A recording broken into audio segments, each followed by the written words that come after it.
You are not competitors. And I think the big mistake we have made is by making each other competitors. We are not competing. Our problem is that we are not working closer together to meet the demands that our people have. And as I was telling another gathering, you know, these borders, and I also mentioned to my brother, these borders that you create silos for yourselves amongst, you must always remember, are not your creation.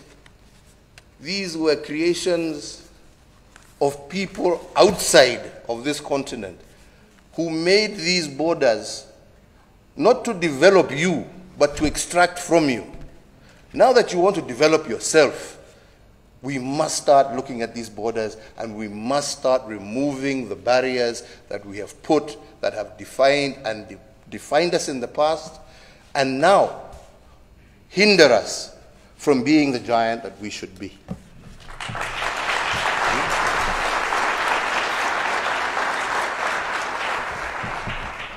I was telling my brother this morning the ridiculousness of our borders, that we in Kenya have a border demarcated with, on one side with Tanzania, where the people who live on the border are the Maasai community. They were a nation once upon a time.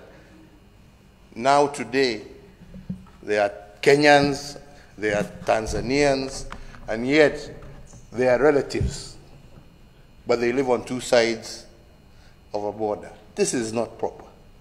I was telling him of another example. To our west, Lake Victoria, where again another boundary was drawn between Kenya and Uganda. And where at one particular moment in time, between 2005 and 2007, we had two brothers. Same father, same mother. Those who come from polygamous families know what I'm talking about. But this particular one, the same father, same mother. But because their land was stretched across between Kenya and Uganda, one brother inherited land on the Ugandan side, the other brother inherited land on the Kenyan side. And between 2005 and 2007, we had one brother as the vice president of Kenya, and the other brother as the minister in charge of the presidency in Uganda. Now, I don't know whether you can find a much more ridiculous situation to explain the kind of position some of us find ourselves in. So these borders were not made for us. If we are going to become manufacturing giants, we need to do away with these borders. We need to see the African market as one. We need to be able to develop giants like Airbus, that makes components in the United Kingdom, that makes components in France and in other parts of Europe, but has become a global conglomerate. They didn't come together because they loved each other. We all know how they hate each other. We know. Yeah? But they've come together to survive. Africa must come together for us to survive.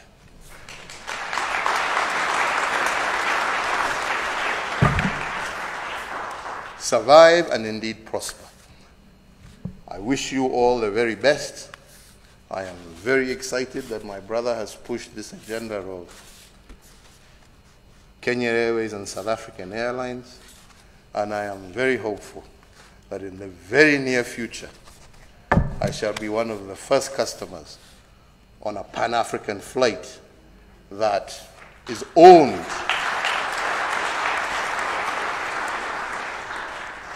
by Africa and run by Africans.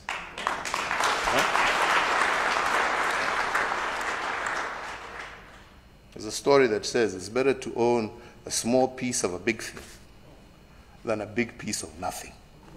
So I'm looking forward to our small piece in a big Pan-African airline. Thank you very much. If you want more candid speeches like this, be sure to like, subscribe, and hit the notification bell to catch all our latest videos. And please feel free to leave your suggestions, news tips, or topics about Africa you'd like us to cover.